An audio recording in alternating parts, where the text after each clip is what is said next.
Hi, Kristen here. Welcome to my channel, From Chronic Fatigue to Chronic Abundance. This is my weekly live Q&A. Today is October 10th. It's a Thursday, and it is currently about 11 a.m. Eastern Standard Time. If you are watching the recording of this and it's your first time on my channel, I welcome you. What I talk about on this channel is what helped me heal from severe chronic fatigue 3 times. The initial time I got sick and then through both relapses. Now, what I talk about on here is not what you typically hear or expect, all right? I am not here to tell you what to do because I know that what cured me isn't what's gonna cure you, okay? If it was that simple, we'd all be better by now.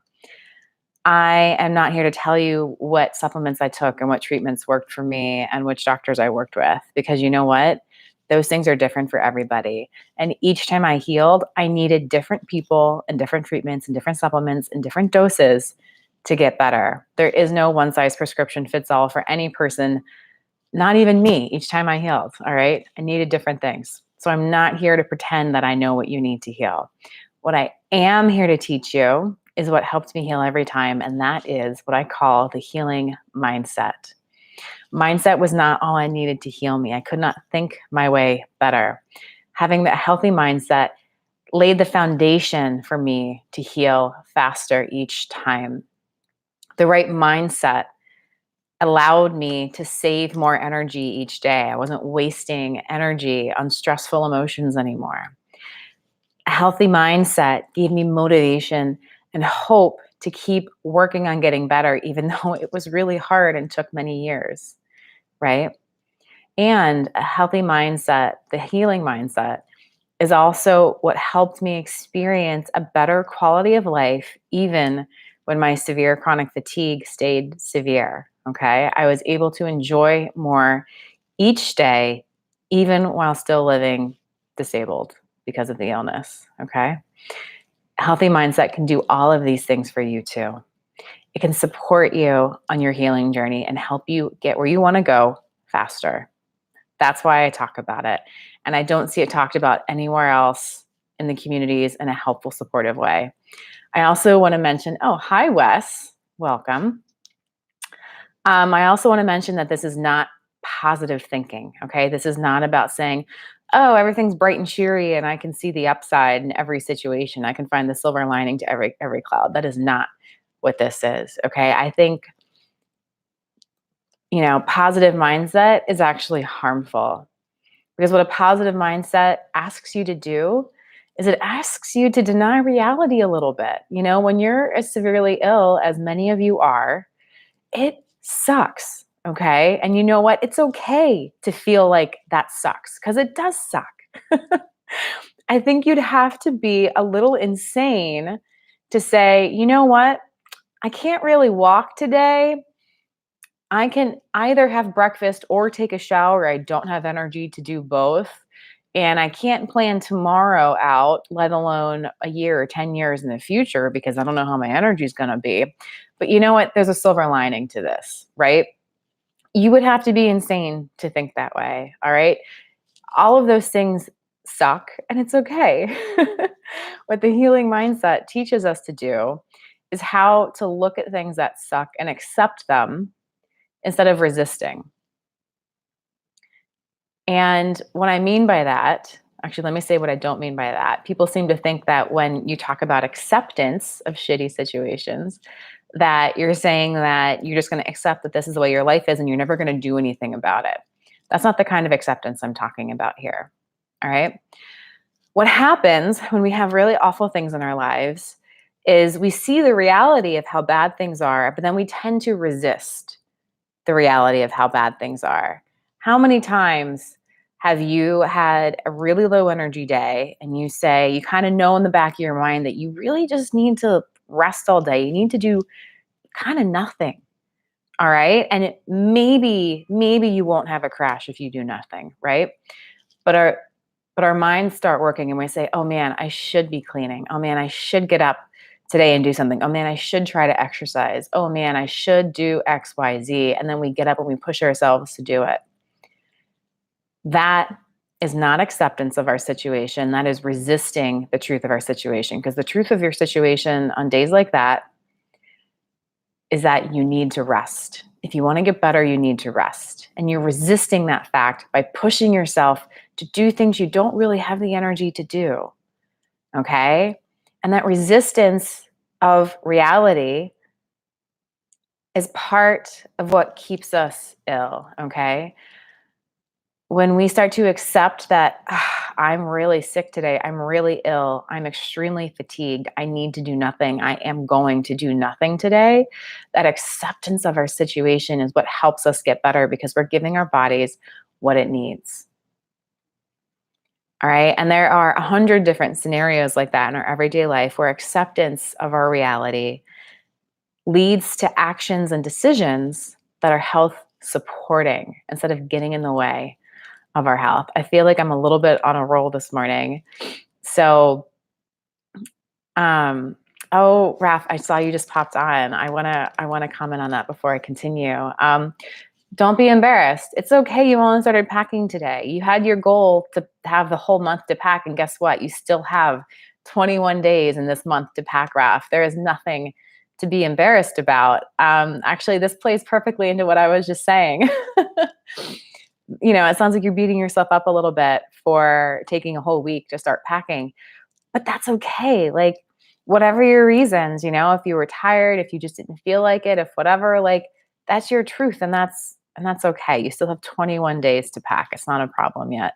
I still have confidence that you can pack a little bit every day and get through this move without crashing if you really pace yourself starting now.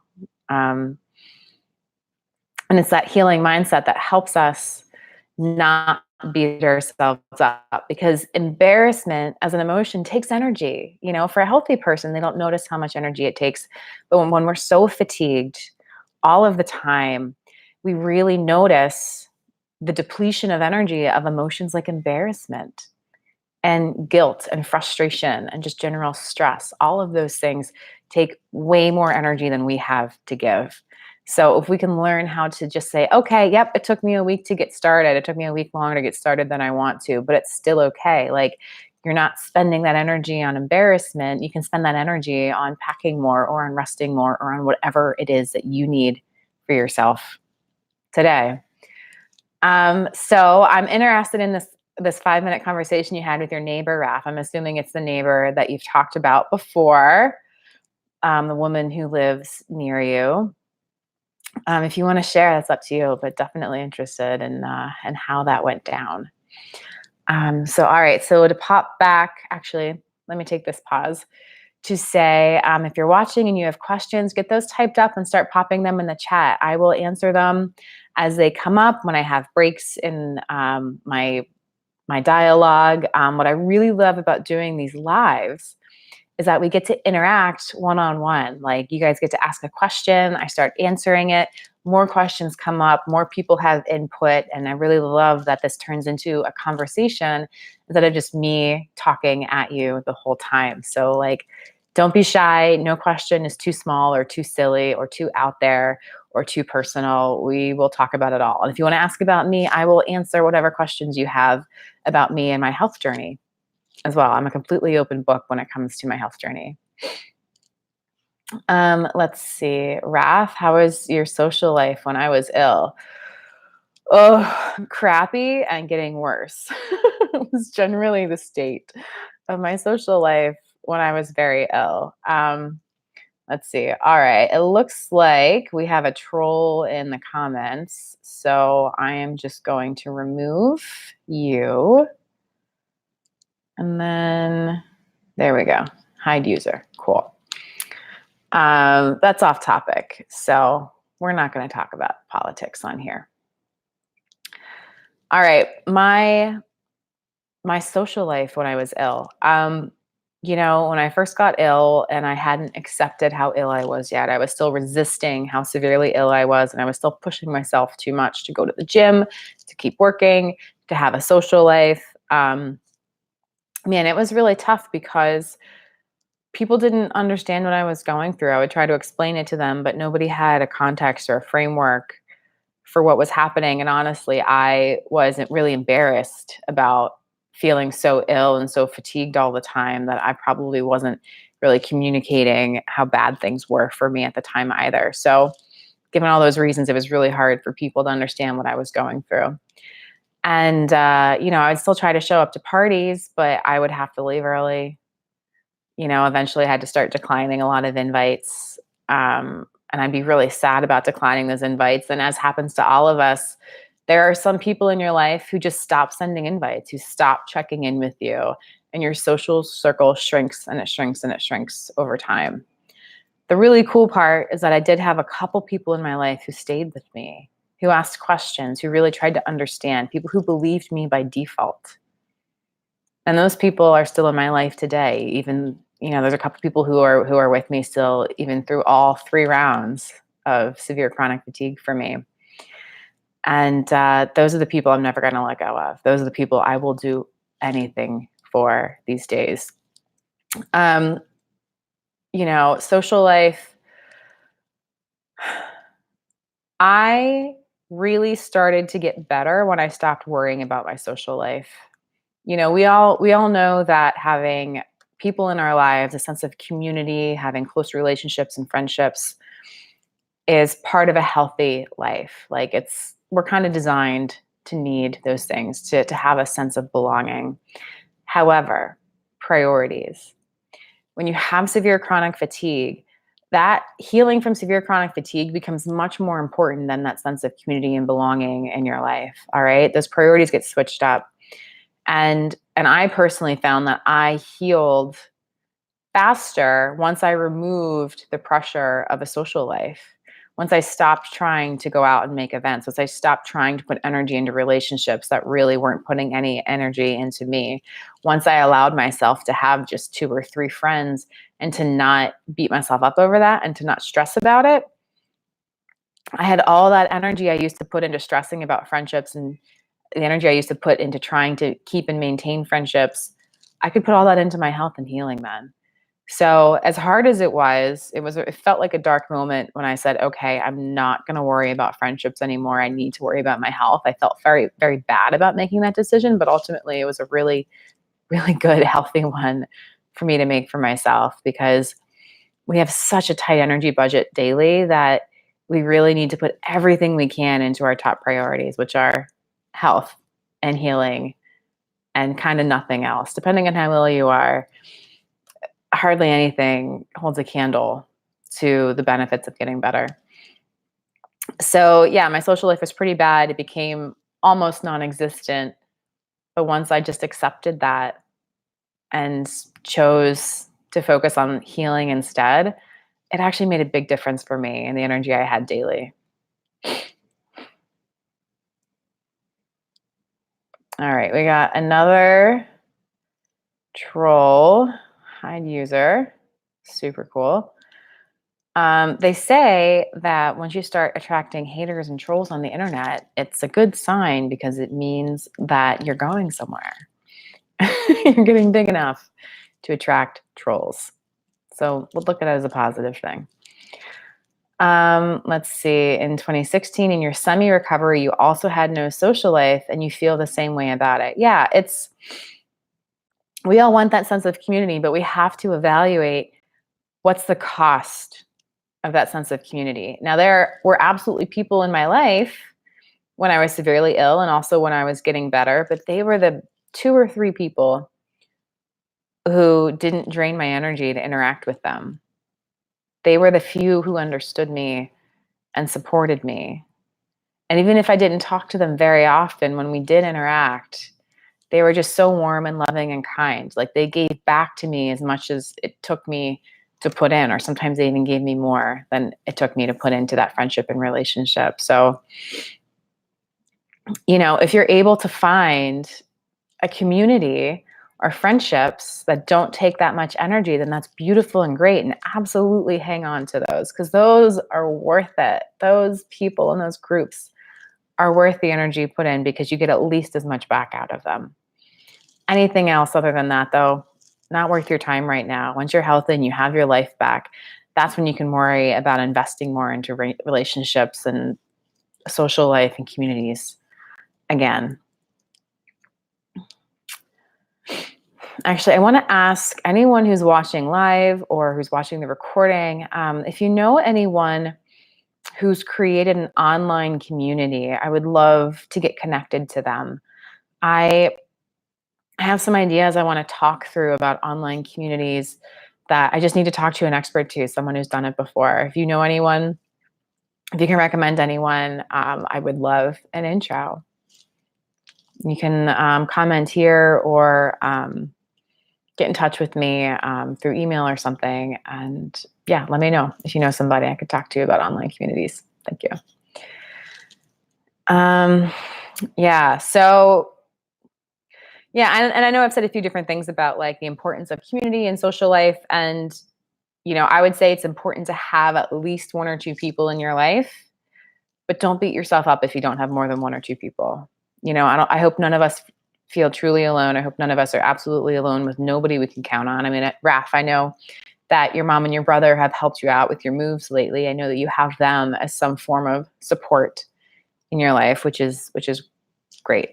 It really, really is. And I hope you're finding ways to express to them how much you care about them.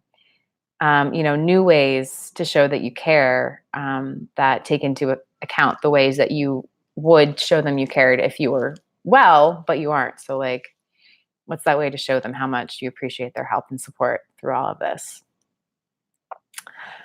All right, cool.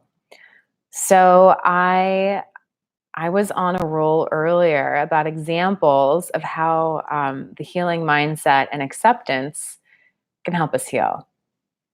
And the example I had shared is one where we wake up and we're super fatigued, and we know in our heart of hearts that doing nothing is really what we need. Our truth is that we need to do nothing for a whole day, just lay in bed. But we resist that fact and we push ourselves to do things, and we end up crashing and we end up more ill than we were before, right? So that's the type of like acceptance and resistance that I'm talking about. Accepting the fact that we're really this ill. Not accepting that like we'll be like this forever. That's not at all a healthy mindset. But accepting what you need to do for yourself day to day. And I had some other examples in mind there. You know, I think an important place to leverage the healing mindset is when we're in a doctor's office. I had to learn how to talk to doctors about my illness. You know, you go in as a patient and you just try to be really honest about what you're feeling, and then you get faced with health practitioners who doubt you, who disbelieve you, who tell you that you're just too stressed and that you just need to sleep more and you need to eat right and you need to exercise more of all things. Like they would tell a normal patient. They don't realize that you're not a normal patient. And it becomes, at least for me, I felt very uncertain going into doctor's appointments after that because I really wanted to be believed, but I knew that just sharing things honestly and openly was leading to me being disbelieved. And I wasn't sure how to communicate what I was really going through to be taken seriously and to get some diagnosis and some answers and to just be treated seriously, right?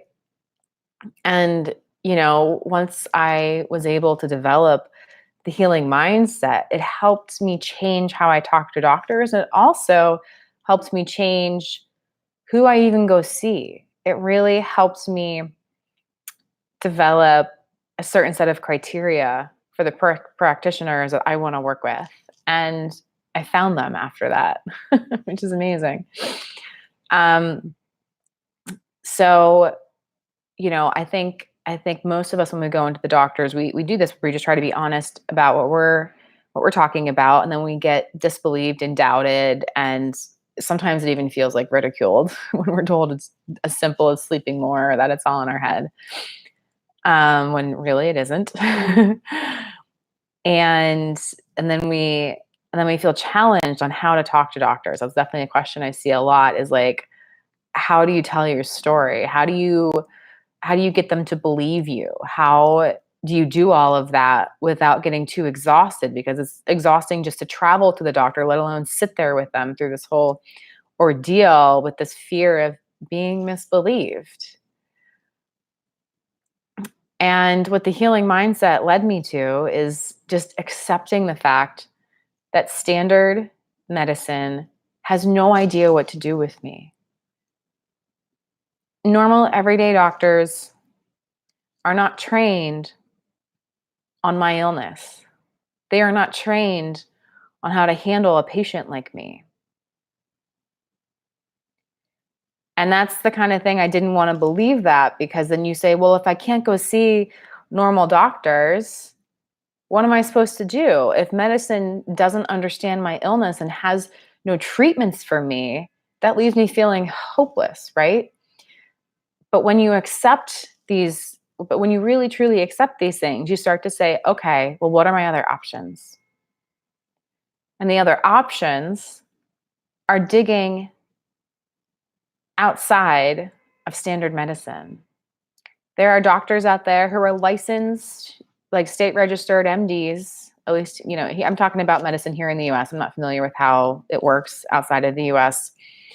There are doctors who work for themselves. They're not part of a hospital system or anything like that, who do accept insurance, who specialize in patients like me and like you. People who are, I want to use the word victims of standard medicine.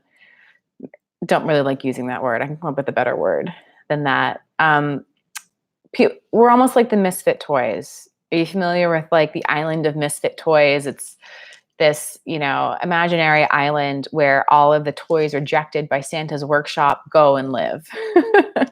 The ones who aren't quite right, quite good enough to be given as gifts, okay? That's kind of how the standard medicine establishment makes people like us feel, that we have problems and they can't treat us, so there's something wrong with us. When really we're perfectly fine and lovable and just as deserving of help as anybody else. So once I started looking for these doctors who believe me, let me say that again, and let me say it another way. The healing mindset and acceptance of the situation of standard medicine led me to the realization that I needed to set a new standard for myself and for the doctors I was going to work with. It helped me realize that my number one standard for looking for doctors to work with was to find doctors and other practitioners who first believe me out of the gate without justifications. Because you know what? I learned there is no way to tell a standard doctor what I'm going through and have them believe me. It's not going to happen. We're all wondering, like, how do I convince this person? You don't want a doctor you have to convince. You want a doctor that believes you. You want a doctor that takes you seriously. You want a doctor who understands what you're going through and knows what approach to take to help you to get better, okay? Don't spend your life trying to convince somebody of the state of your health and of your believability. Life is too short and we don't have enough energy for convincing. We need to find the people who believe us already. And, they aren't always easy to find. There aren't a ton of them, but there are more and more of them every day. There is a big underground health movement of licensed doctors, as well as unlicensed professionals who are health coaches, who are acupuncturists, who work in a variety of modalities. And I'm not saying anybody who works in acupuncture is going to be great for this. It's not true. There's always those select few, though, and it's always worth searching and searching and searching for those people who are right for you, who are able to help you. All right. So I'm not sure how clearly I explained this one. If you could give me some feedback, that would be great. Or if you have questions about this, even better. But what I'm trying to say is that the healing mindset and this level of acceptance of what is can help you search for solutions in new ways. And when you search for solutions in new ways, you find new solutions. And what I want to impart with you is that part of the healing mindset is accepting that standard medicine doesn't get us and cannot help us, and actually causes a lot of harm to us by telling us we're crazy and that we're lazy. And we are neither. Okay? And when we accept that they can't help us, we start looking for help elsewhere. All right. And that's when we can find those people who can actually help us because they believe us from day one. We're not wasting energy convincing anybody of our health status and our sanity.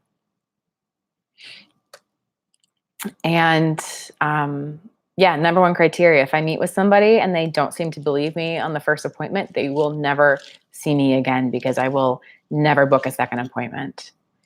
All right. And those people who believe me from day one have always been the people who have been able to help me heal.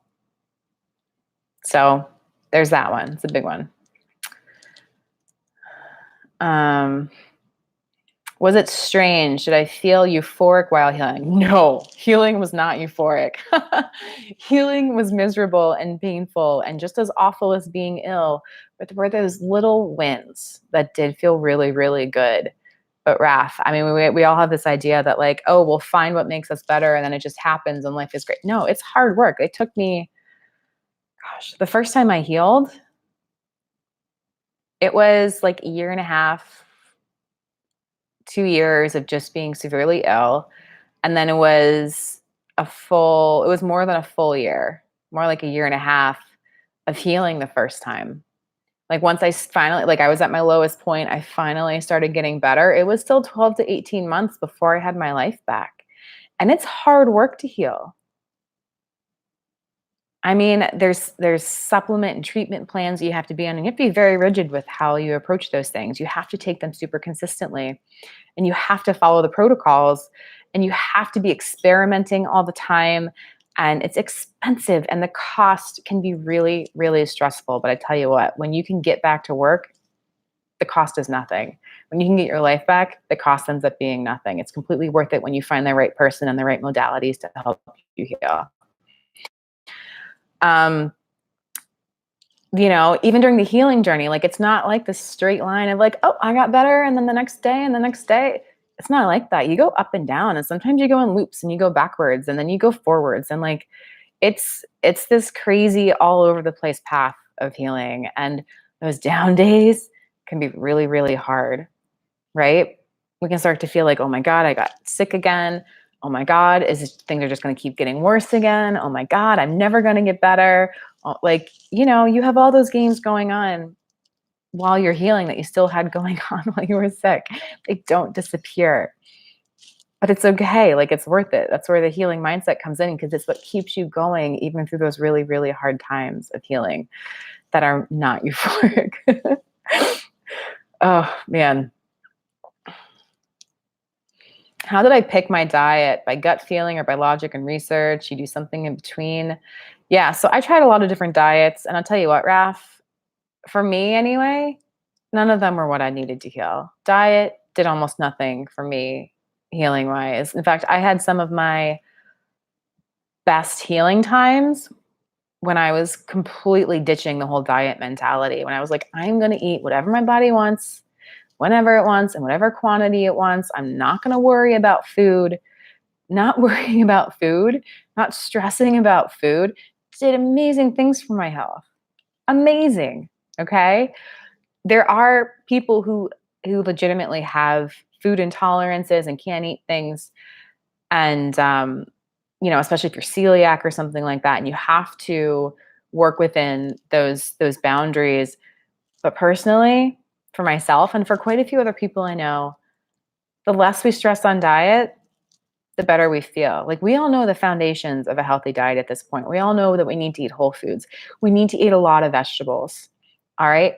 I can't be vegetarian or vegan. I need meat. My body craves it if I don't eat it. It's just something that keeps me healthy. My cholesterol is amazing. Like, I do very well eating meat. Some people don't. Like, we kind of understand the basics of our diet. And as long as we stick to those basics, whether we're eating high carb or low carb or high fat or low fat or whatever, when you're super ill, it doesn't make that much of a difference.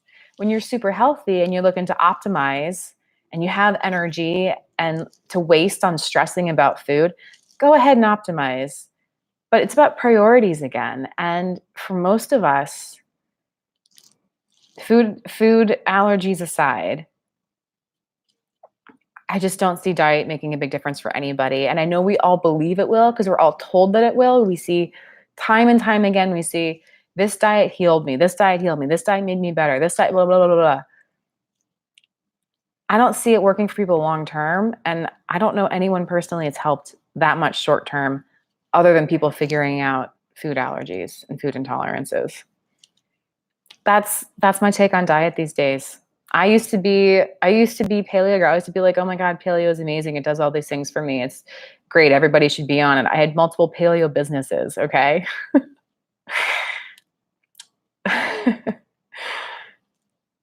Long term, it didn't do anything great for me. I eat gluten pretty much on a daily basis now, and I feel amazing, and I'm healthy, and my bowels are healthy. All right. Like all the things are good because I'm not eating like McDonald's and Wonder Bread every day. I'm eating locally grown, locally sourced, organic grains, like food basics. Go back to basics. Go back to the way that our great great grandparents were eating. Okay. No pesticides, eating locally, eating seasonally. Really simple. Really, really simple to do when you have great farms in the area and companies that help you source food from those local farms. That's my diet. I eat local as I possibly can. Okay, I'm feeling like the diet one's a hard one for people to relate to, so I'm gonna back off that conversation and wait for more questions on it. Hey Jack, yeah, you're welcome on the vitamin C info. I found out about the vitamin C protocol because the doctor I was working with recommended it. This is licensed MD in the state of Pennsylvania, who I've been working with. I started working with him 4 years ago during my first relapse. And vitamin C protocol is something he uses for his patients who seem to have a lot of toxicity issues going on. And it's a very powerful tool in his toolkit. One of the many things he's introduced to me that helped me heal.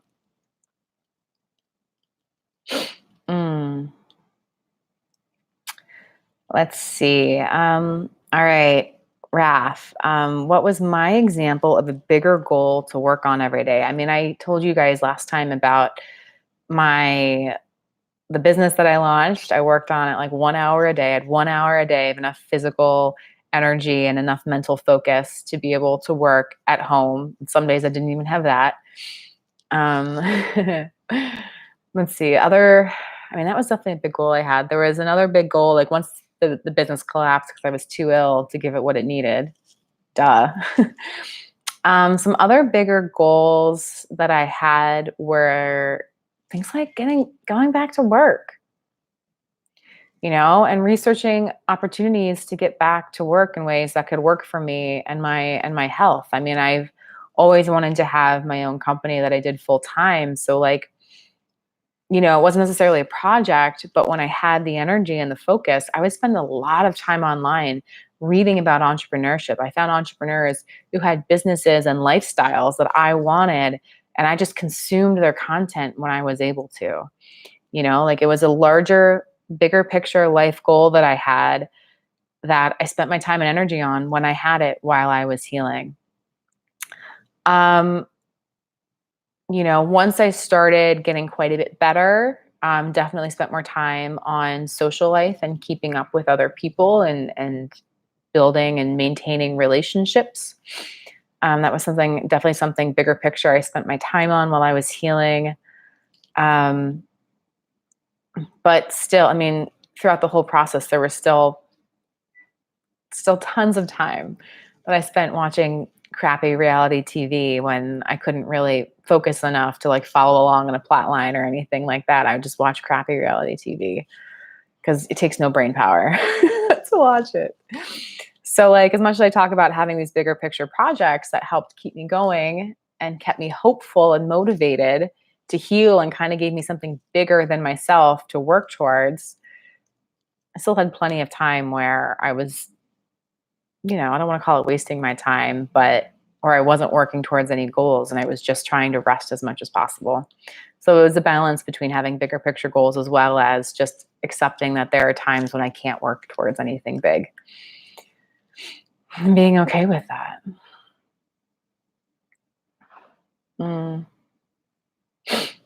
Let's see. All right, Raf. I love all these comments. There's so many little things to talk about here. There are so many little things to talk about always. These are great. Let's see. Okay, so conversation with your neighbor. You were gossiping about the neighborhood. Always a great topic with neighbors. And talking about yourselves. And you mentioned that you're moving out. That sounds like a nice little conversation. I mean, how did you feel about that conversation with her? Did it raise any particular feelings for you? Did you invite her out for tea? I'm curious. You ate a lot of prepared meals during your period of getting better in 2016. Look at that. You stopped stressing about food. You removed some of that pressure and energy demands from your life. These are the things that work. And when we get enough of these things together, where we're removing our energy demands, we're decreasing stress in our lives, we're not stressing about friendships when really we need to be focused on healing, the energy saved accumulates. All right. And when we start accumulating energy, saving energy, and when we start making really great health promoting decisions, that's when healing really can start to happen. And then add in a knowledgeable practitioner and the willingness and ability to pay for that. And like your health can just skyrocket. It can get you where you want to be. It's not overnight, but it can get you there. Let's see. Jack, did I let loose and have a bit of fun when in recovery? He says he got in the car the other day and went on a drive and it felt amazing and you didn't crash. You feel like you need to do more stuff. It's hard to let loose when you're sick. I want to say that first because the things that you used to do for fun are still what you tend to gravitate towards, right? Like I used to have a lot of fun being really active. So initially on days when I felt really well, I was like, oh yeah, I can get back into blah, blah, blah. And then I would crash, right? I had to accept that I had to find new ways of having fun. I had to find things to do that I enjoyed that fit within my energy envelope. So yes, there are definitely times when I let loose and have some fun. When I found things that I could do that were within my energy envelope. But then there were also times where I totally let loose and absolutely used too much energy to go do something really, really fun because it's worth the crash. There's always this idea of like, well, is it worth the crash? And you shouldn't be saying this often, but every now and then the answer is yes. Every now and then it's worth nourishing our souls and our minds at the expense of our body when we're healing, because soul health and emotional health are just as crucial for healing as the physical part of our body. It's really true. So like, yeah, there were definitely times when like, my sisters came to visit and I went to this really amazing, cool, huge art festival out in the woods. It was at a summer camp. And they had all these cabins around for like kids to be sleeping in during the summer, but they converted each little cabin into a different art installation. They invited artists in to like put in like whatever they wanted. They had big interactive outdoor art exhibits, like one where like you and like 3 other people would stand around this huge tree with like LED lights and speakers. And by making noises into this like cloud thing that you put over your head, you guys created like music together because it converted your like movements and sounds into different sounds. And like it was, like there was just so much going on at this place. It was completely overwhelming. But one day, one night of getting to play like that and experience all this art and hang out with my sisters and develop that bond, it was worth the crash, right? So yeah, I absolutely had moments where I let loose. Those were very rare, very few and far between when it was worth the crash. Ways that I would have fun when I was still really ill was honestly just going to this tea shop that I love. There's this beautiful tea shop. They had like the front of the store, which was kind of a normal tea shop, still very like cool and like really cool furniture and everything like that. But the back of the tea store is where I loved to go, because they had these raised platforms on either side of the store, and you had to take your shoes off before walking onto them. But they had little floor cushions all over. They had really low, like 6-inch tables. You sit down on the floor cushion. I could like lean my back against the wall, so it was a very relaxing, easy place to sit down. Have my feet crossed so my feet were raised. It didn't take too much energy to sit there. and order some tea and have them deliver tea on this little table for me with like rugs on the walls and really cool lighting and everything. And like that tea house became something that I did for myself to feel really good, that was very low energy intensive, but felt wonderful to do for myself. So that was an example of something I would get out and do when I had the energy and I wanted to do something a little nice for myself. That felt restorative, because after being at the tea house, like I felt good. I felt better. Like even if I needed a nap, like there was a certain energy that it gave me. I felt wonderful. Whereas, anytime I watch reality TV to rest, I never felt good about myself afterwards. It never gave me energy in any positive way. It was usually kind of draining. So it's about finding those things that light you up. And if going for a drive does that for you, the hard part is to try not to expect to do it every day or every week or whatever. But like when you get those opportunities and you really relish being able to do it, go for it. Go for it. Let's see, Jack. You sometimes feel that you spend more energy forcing yourself to stay in bed than just resting for a half hour or so. You spend more energy forcing yourself to stay in bed and rest than if you would just go leave the house for half an hour. Sometimes that's true. I mean, it's about finding that balance. It's like, next time you're like, man, I really want to go outside. I want to sit outside. I want to go for a walk. Oh, but I should stay in bed and rest. There's a balance there, because sometimes you should stay in bed and rest. But there are times when it's okay to get up and maybe go for that drive, or maybe it's okay to sit outside in the sunshine instead of sitting inside in your bed. Like find that compromise and test it out and just see how your body responds to these things. If you keep doing these things where you go outside for half an hour and then you keep kind of crashing because of them, then we need to stop. Then you need to reevaluate and pull it back. But it all comes down to figuring out what's going to work for your body moment to moment, and listening and tapping in and all that really good stuff we've talked about before. So, all right. Raph, she asked if your new apartment is really better. Of an option. While it's well known, social housing is way cheaper. Your monkey brain tells me she asked that because she feels bad about you. No, she asked that because she was disappointed to hear that, but it was probably her just wanting to get the conversation going. Yeah, I wouldn't necessarily assume that she was judging your decisions in life. She may have actually been wondering, like, why you're making the decision in the first place. Like, why make the move? Why leave where you are to something else? Like we could sit here and we can come up with 1,000 reasons maybe why she asked. We can't know, but assuming that someone's judging you doesn't really help you and doesn't really do anything for you, right?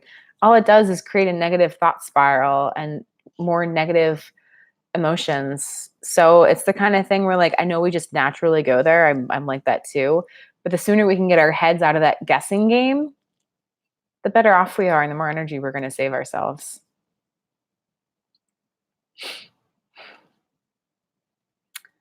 Yeah, actually, I'm not going to go down the guessing route anymore. My brain goes down that route way too easily. The subtext of the conversation was more interesting than the subjects. Okay. That's interesting. So it's not like what you were saying. Maybe it was more how you guys were saying it and just the fact that the conversation was going. She seemed interested in having a conversation with you. That's nice.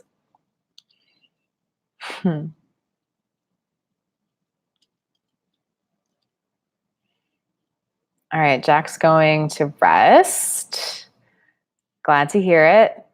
You do what you need. I know you work really, really hard at your health and recovery, Jack. I know you've got a lot going on there. So rest up. Keep your energy up for that. The reason I'm on the couch today, and I know that my laptop's been a little bit shaky the whole time. I've just had my laptop sitting on my legs the whole time, is because this cute little kitty here really wanted to cuddle with me today. So we were sitting on the couch before I started the live stream, and I figured trying to get him up here with one hand. I figured I would just do the live stream here so he could sleep, and he's been sleeping on me right here the whole time. This is Halford. Say hi, Halford. It's a lot of black going on in the screen right now. But Halford's not really opening his eyes. But when he opens his eyes, he is the coolest, like turquoise, aquamarine eyes with like spots of brown in them. They're really, really cool. But I think he's a little sleepy right now. Oh, aren't you? Aren't you? Huh, Halfie? Halford, he's such a sweetie. He's my boyfriend's cat. All right, Raph, gonna take your bus. Bye-bye. Take care. Have more conversations with your neighbor. And yeah, just take the packing thing easy. I think you got this. All right, guys. Let's see. I'm gonna see if any more questions come in here in like a minute or two. And if they don't, I'm gonna head out for the day. But if more questions come in, I will sit here and we can chat about them for as long as you want. It's all up to you. Yeah, so a little update on me. I usually do that at the beginning. I didn't do it today. A little update on me. My hiatus is going really well. I have been really, really enjoying myself. I'm getting really into cooking again. Like cooking is something I've always had a passion for. I've always enjoyed doing. And I've really had the time to indulge in that again lately. And it's just so rewarding to have a really wonderful home cooked meal that's made exactly the way you like it. You know, yeah, especially now that fall is coming around. Fall meals are some of my favorite to make with like all the beautiful, you have such an abundance of ingredients seasonally. You have so many apple varieties to choose from, pears. You still have some summer fruits like peaches and watermelons around. You have winter squashes. You still have cucumbers and fresh kale and fresh lettuces. Like I think it's an even more abundant time of year for a variety of produce in the middle of the summer. So yeah, I've been loving getting back into cooking. I have also gotten back into jewelry making. Maybe you've noticed some of these hand chains I wear. I've designed a few. And then, I assemble them. I buy all the parts and put all the pieces together and everything. This is one of my newer favorites with the triangles on it. So jewelry making is something I've always loved. And it's the kind of thing that I unfortunately don't really give myself permission to do when I'm busy. I really only allow myself to do it when I'm not really working on anything else because I get kind of obsessed with it. So it feels really good to give myself permission to spend time on it. Again, I make all these like gold hand chains. I made some with some stones the other day, some blue stones called lapis lazuli. I got some cool comments on that one out to dinner last night, which is always fun. So yeah, my hiatus, I'm using this time to reconnect with my creativity and what lights me up and makes me happy. And I'm learning that what makes me happy is always having some kind of really big project to be working on. So I wasn't going to really focus on work for a few months. I was giving myself space to just celebrate life and the health I've accomplished and where I've gotten myself financially and all these great things in life and figure out a new direction for business later. But I can't leave it. Like I want to be working on business right now. So I am. So I've reintroduced daily work into my life and I feel so much better for it. I feel so much more focused and motivated in all parts of my life when I have a bigger project to work on. And if you guys are like that, maybe it's worth finding a way to have some sort of bigger project to focus on, even while you're ill, something you do only when you have the energy for it. You never prioritize your project above your health. Your health is always top priority. But if you have just 20 minutes a day of physical energy and mental clarity to work on something big, use that 20 minutes to work on something that matters to you, whatever it is. Starting a business, maybe it is writing a cookbook, maybe it is reading all of the Lord of the Rings. Those are all like really cool, worthy projects that you can just chip away at as you have the time and the energy. Okay. We don't have to give up on all of our life goals. We just have to learn to pace ourselves and to appreciate the moments when we can work on them. Alrighty, I am going to head out. So it's a good one. I love seeing you guys. The next live stream is next Thursday at 1 p.m. Eastern. And you know what I'll do? When this video ends, I will go post the calendar invite link for next week's video here. So you guys can just click on that. You can add the invite to your calendar. It'll automatically adjust to your local time zone. And it has reminders on there. So that way you don't miss the live stream next week, and come with your questions. All right. It's great as always. Love talking to you guys. Sending you love and health. I'm Kristen.